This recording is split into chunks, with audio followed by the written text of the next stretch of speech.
E aí, galera, tudo bem com vocês? Tudo tranquilo? Professor Walter na área, se liga, meu! Seguinte, professor Walter falando, galerinha da Mendonça. Primeira coisa, tô com saudade de vocês, hein? Galera, aula de língua portuguesa, terceira aula daquela sequência que eu havia dito a vocês.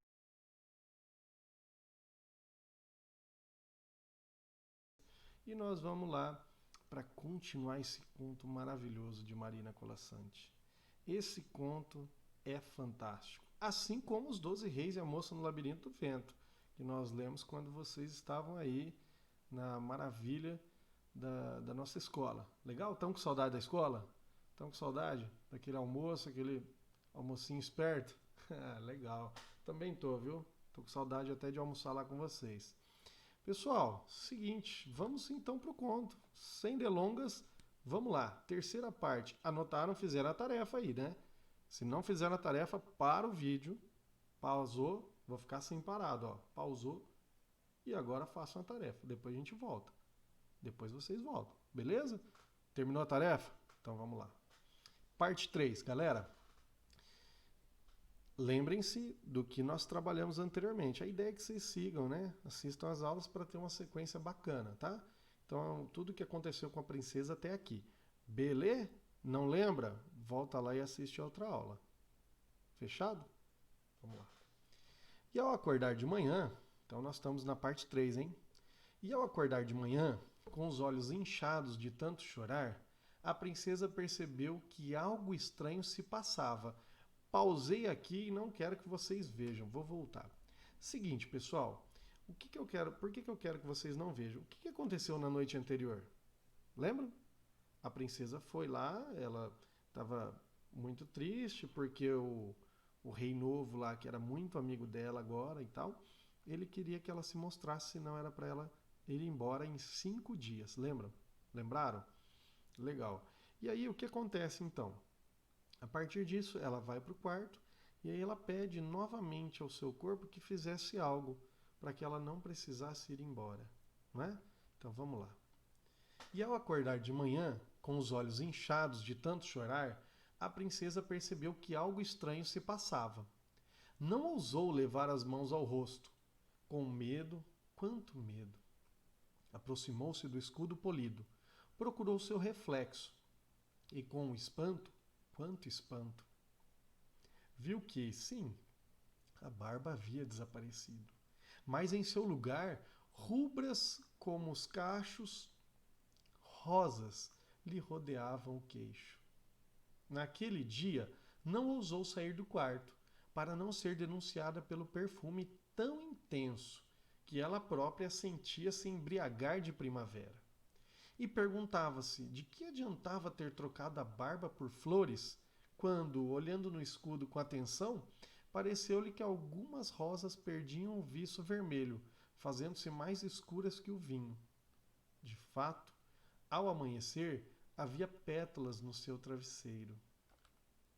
Uma após outra. As rosas murcharam. Pessoal, só vou voltar um pouquinho aqui. Ah, você quer ver o final, né?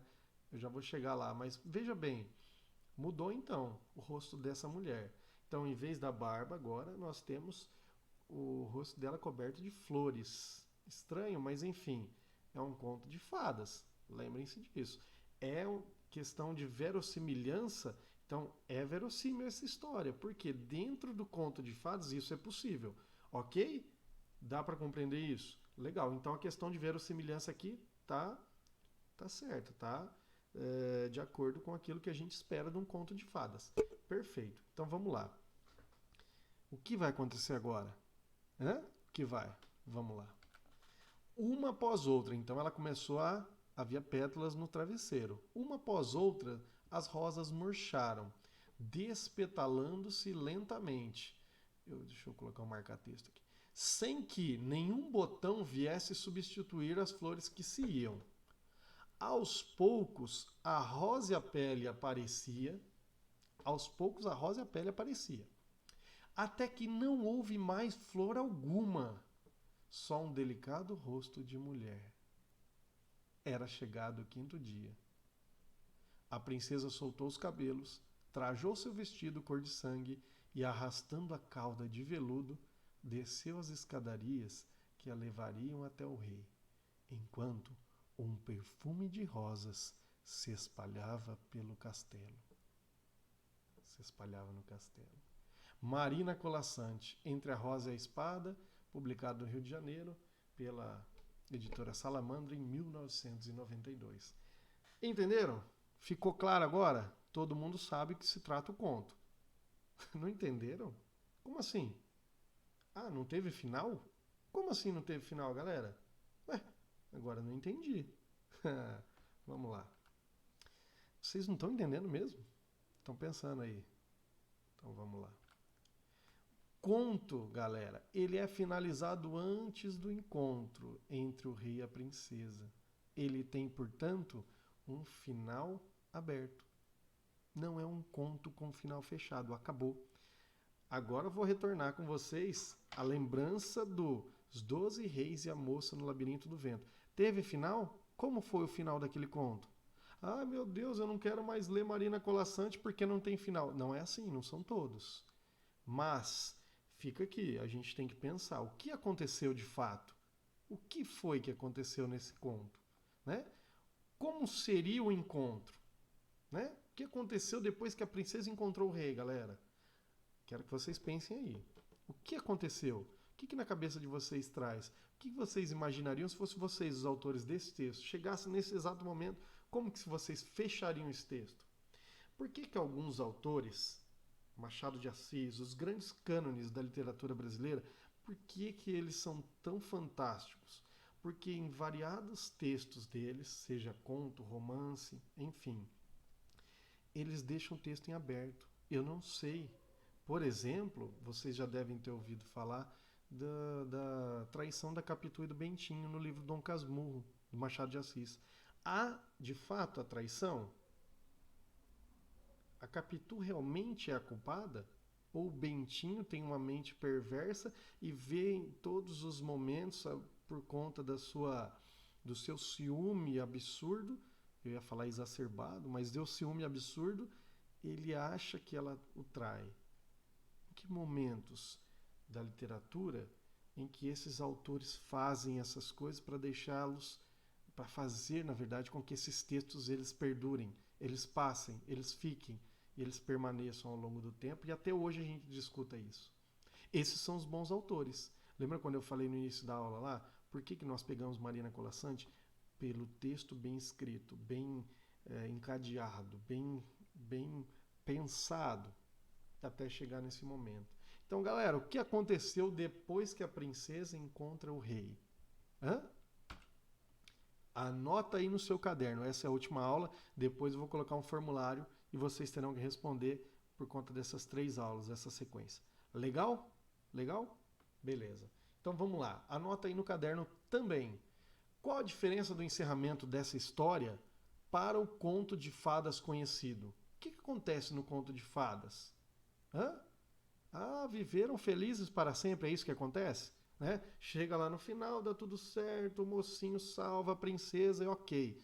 Felizes para... Por que aqui não acontece? Aí eu pergunto para vocês aqui na 2, ó. Por que você acha... Opa, faltou um S aqui, ó. Perdão. Por que vocês acham... Ou então eu poderia ter tirado aqui, né? Mas tudo bem, vamos lá. Seguinte, por que vocês acham que a autora não terminou a história com o famoso clichê e viveram felizes para sempre? Por que vocês acham isso? Anotem aí, por que ela não terminou? É um conto de fadas tradicional? Tem uma diferença? O que a Marina Colasanti faz nos textos dela, tá? Procurem aí no Google, procurem nas anotações que vocês fizeram das aulas anteriores, das aulas presenciais, que vocês vão achar, tá? Vocês acham que a princesa vai simplesmente deixar o posto de guerreira para conseguir o seu amor ao jovem rei? Ela largou tudo, abandonou tudo, então tudo que ela tinha, todo o respeito que ela havia conquistado? O que vocês acham? Vocês conseguem comparar a personagem principal da história com alguma personagem de filme, de animação ou algum filme? Lembra de algum que vocês assistiram? Nessa quarentena vocês assistiram muito filme, muita série? Não? Não assistiram? Que passa na Globo, que vocês já viram anteriormente. Lembra de algum? Anota aí, beleza? Legal? Então vamos lá, galera. Quero só falar para vocês aqui um pouco sobre os contos. Mas aí... opa, vamos lá, deixa eu só colocar... opa, deixa eu só me colocar aqui para cima, senão atrapalha um pouco, beleza? Então olha aí, ó. Os contos é o gênero textual que nós trabalhamos aqui, né? Um conto da Marina Colasanti. Então vamos lá. O que é o gênero textual conto? Ele apresenta o quê? Lembra que nós falamos várias vezes, vocês vão lembrar, volta aí na mente de vocês, vocês vão lembrar o quê? É tudo aquilo que eu posso fazer numa... Completa aí, numa sentada, isso mesmo. Beleza, então é um gênero que apresenta um único conflito, ou seja, uma única oposição entre forças. Só tem um problema aí. Qual foi o problema do conto da Marina Colasanti? Exatamente o que você está pensando agora. Há poucos personagens, além de tempo e espaço reduzidos. Tem poucos personagens? Lembra disso? São poucos personagens. O rei, a princesa, o rei mais novo, né? São poucos personagens. O tempo, qual que é o tempo que se passa, né, da história? É cronológico? É psicológico? E o espaço onde aparece essa história, tá? Então a gente tem que pensar nesses elementos da narrativa, tá bom? A linguagem pode ser informal ou formal. Nesse caso aqui, a gente foi utilizada uma linguagem formal, uma linguagem mais próxima daquilo que a gente estuda na escola, tá bom? Informal seria aquela conversa que nós temos, tá? Só estou simplificando, claro que tem muito mais coisas além disso. Mas enfim, para nós agora, nesse momento, é o que interessa. Beleza? Pessoal, agora eu estou lá em cima, né? Estou atrapalhando ali a imagem, né? Deixa eu descer um pouco aqui, opa, aqui em cima. Não, deixar aqui embaixo mesmo. Ó, vamos lá. As causas do conflito podem ser uma diferença de opiniões entre a decisão de cumprir ou não uma regra e os obstáculos para realizá-la. Então, estou pensando aqui no conflito da história. Legal? O conflito cria uma situação de tensão que domina toda a narrativa. E agora está atrapalhando aqui, hein? Mas dá para vocês verem, né? Domina toda a narrativa e prende a atenção do leitor até o desfecho, tá? Então esse é o conflito, aquilo que vai gerar a história, que você está chegando lá no ponto, é o problema principal para chegar até o desenvolvimento, o desfecho dessa história. Beleza? Então, galera, o que eu quero que vocês façam? Eu vou colocar no Google Formulários. Os elementos da narrativa. Nós fizemos isso exaustivamente na escola, mas eu quero retomar, porque às vezes vocês não estão lembrados, enfim, tem algumas situações que a gente precisa retomar. Legal? Então depois vocês vão fazer. Elementos da narrativa. Então, personagens. Que personagens são essas? Tá? Quem são as personagens principais, secundárias, se há, enfim, vocês que vão anotar aí. Narrador. Esse narrador, ele é em primeira pessoa? Ele é em terceira pessoa? Quero que vocês anotem aí. É em primeira? É em terceira? Ah, não sei, professor, vou ter que ler de novo. Então volta lá no texto e leia de novo. Beleza? Não pode ficar com dúvida. E o tempo da narrativa? É cronológico? O que vocês acham? Ou ele é psicológico? Hã? Não ouvi. Estou tentando entender aí. Beleza, galera? Façam. Galerinha, então é o seguinte aí, ó, os elementos da narrativa, então, personagem, narrador, tempo, vocês vão colocar lá, mas lembrando que isso aí, vocês só vão colocar, galera, no formulário do Google, tá bom? E aí, ó, tem essa parte também, os elementos da narrativa, pensando agora no enredo. Então, tem introdução, apresentação, como que foi feito, né? O enredo, na verdade, são as partes da história, como a história foi feita, como a história foi contada, tá bom? Então, a introdução, a complicação, o desenvolvimento e o clímax, tá? E o clímax e o desfecho. Galera, qual é a ideia de clímax? Clímax é aquela parte fundamental, aquela parte principal que o mocinho da história ele é colocado, ele tem que tomar uma decisão, tá? Esse é o clímax. E o desfecho é a partir desse clímax, dessa tensão que é colocada dentro do texto e que aí ela vai se findar, é o desfecho. Então, a partir do momento que eu tenho uma solução, né, uma questão apaziguadora, né, na história, na narrativa, Então aí eu tenho o desfecho, beleza? Galera, qualquer dúvida vocês podem me perguntar depois, tá bom? Tá o WhatsApp aí para isso, tá bom? Fiquem tranquilos, ok? E aí, esse trocando ideias, eu quero. Isso aqui vai valer nota também, junto com a outra parte aí que eu acabei de citar para vocês, mas essa parte trocando ideias é muito bacana. Eu quero que vocês respondam lá, tá? Aqui é 2, tá bom, galera? Apareceu errado aqui na marcação, mas aqui é o 2, tá? Então, o que há em comum no comportamento das duas personagens protagonistas? O que tem em comum? Né? O que aparece de comum nisso? O que elas têm que são parecidos? Tá bom? Como podemos relacionar o perfil dessas personagens com o papel da mulher na sociedade atual? Como que a mulher é enxergada na sociedade de hoje?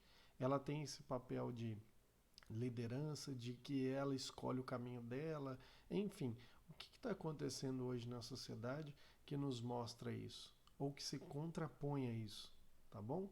Então é isso que eu quero que vocês vejam. Beleza, pessoal? A gente fica por aqui, as referências aí sobre essa aula. Eu busquei em alguns lugares para preparar isso aqui para vocês. Legal? Além do site da Nova Escola, beleza? Então vocês podem procurar lá. Galera, é isso. Fiquem com Deus. Até mais. Quero que vocês façam aí as atividades, tá bom? Vamos colocar um prazo para isso. Vocês vão ver lá no formulário que eu vou enviar para vocês no WhatsApp. E por enquanto é só. Beleza? Gostaram? Legal mesmo? Bacana, pessoal. Fico feliz de estar me comunicando com vocês, voltando a esse velho hábito da comunicação das nossas aulas, tá bom? O professor Walter fica por aqui. Um grande abraço, um beijo para todos vocês. Fiquem com Deus e, se possível, fiquem em casa. Beleza? Abraço, pessoal.